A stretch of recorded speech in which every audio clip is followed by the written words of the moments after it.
Hi there.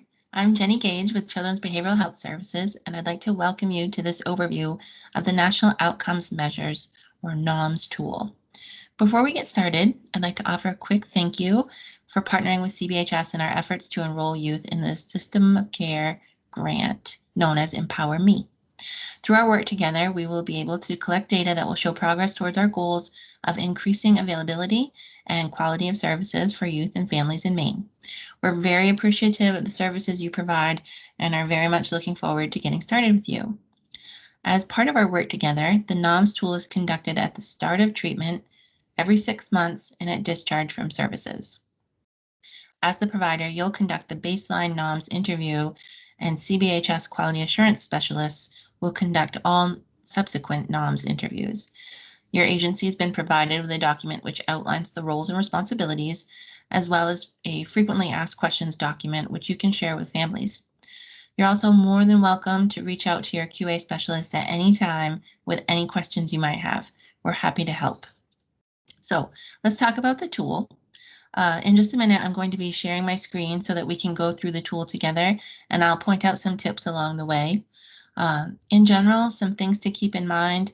The tool is very structured, and I just want you to be aware there are some items you're asked to read aloud as they are written, while others are not. Being aware of and accurately administering the NOMs maintains the fidelity of the tool and the integrity of the data. So we do ask that you familiarize yourself with the tool and follow the directions closely. As we go through, you'll see some of the document is written in all caps, while other parts are written in regular sentence case.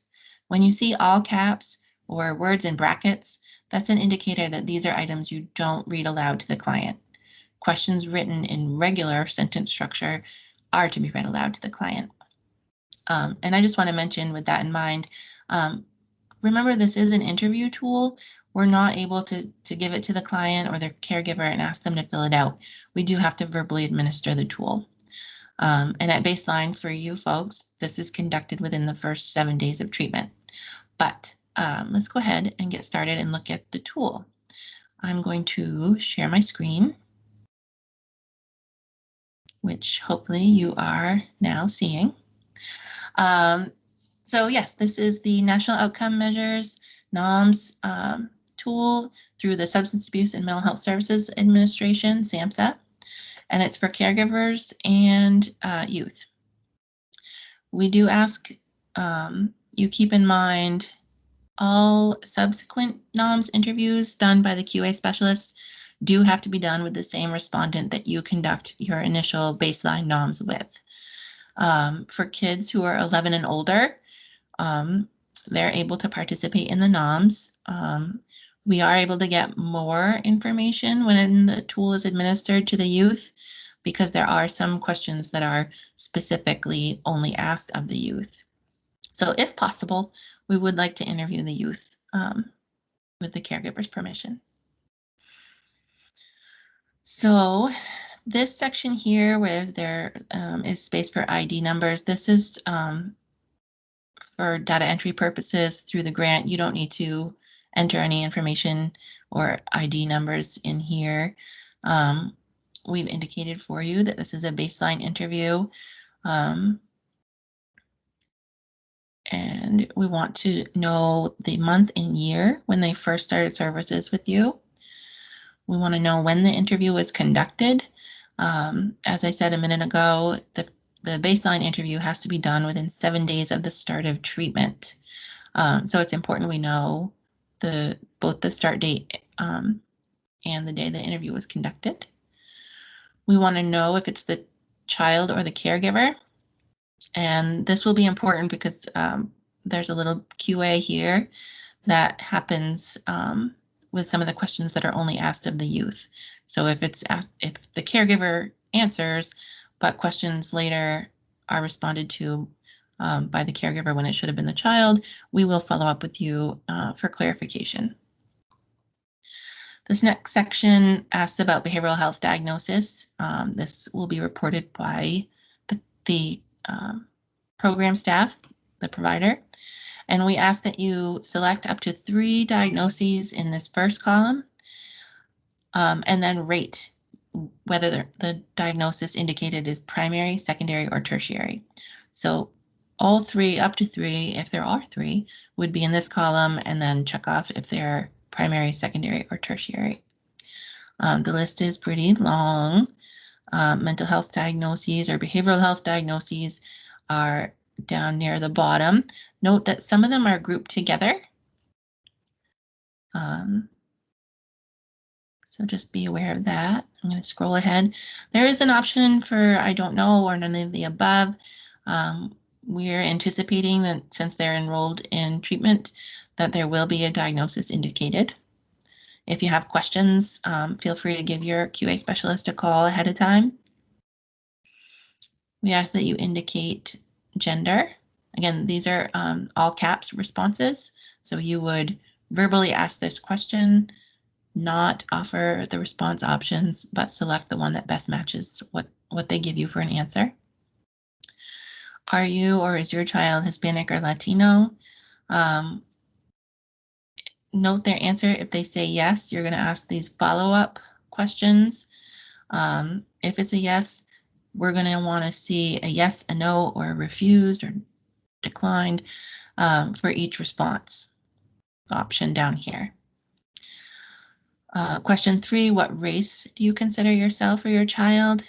Please answer yes or no for each response option. So if they state that they're American Indian, you would see a yes here. If that was the only race they indicated, we'd want to see a no for all other responses.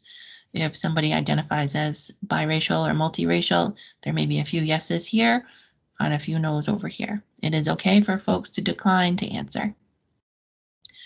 It asks for a birth date, month and year. The next section asks to rate overall health. These are response options that can be read out loud. We ask that you not read refused or don't know out loud. Just indicate that if that is their response. Question 2 is we're just looking at the past 30 days in the NOMs tool. So be aware of that. You're going to read the statement, read each response option, except for these are in all caps. So you're going to not read those options out loud and score accordingly. Section B, questions 3 and 4 are only asked of the youth. If you're conducting the interview with the caregiver, you would skip questions 3 and 4 under section B. If it is the youth, you're going to ask each question that's written in regular sentence case or sentence structure. And again, read the options except for the last two, refuse or don't know. Question 4 asks about experience with alcohol, cigarettes, or other drugs. This is a section where you're going to really want to pay close attention to the directions and which where it's all caps and where it's not.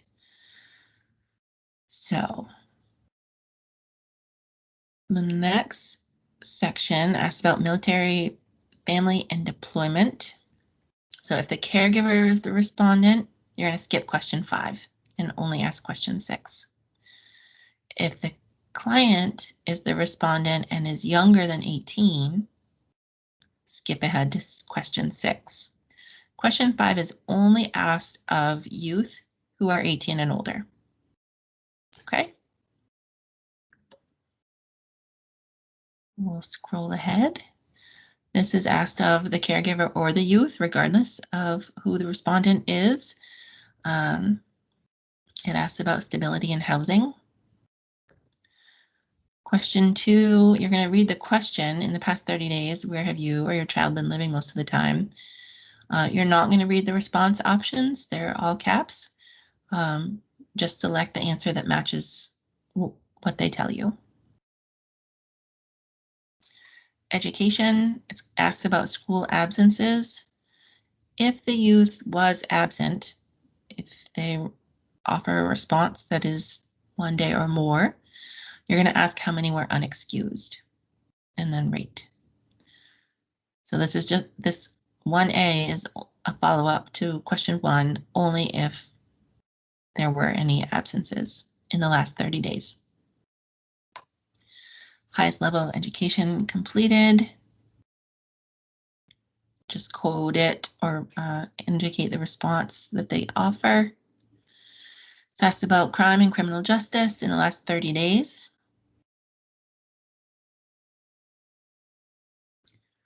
These are program-specific questions.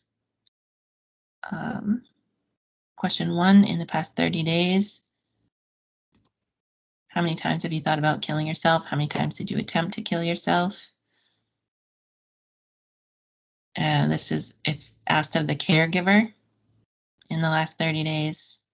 It's the same questions, but it's just worded more about the child. And then you're going to indicate your funding source as the provider. For most providers, if you're billing main care, you're going to select Medicaid or Medicare. There are a few grant-funded youth involved in services, but for the most part, if you're billing main care, it's Medicaid. And the last section asks about social connectedness. Again, you'll read the statement and the response options other than refused. And that is it. So that was a pretty quick overview. Feel free to come back and revisit this if there are questions that aren't answered by this little webinar.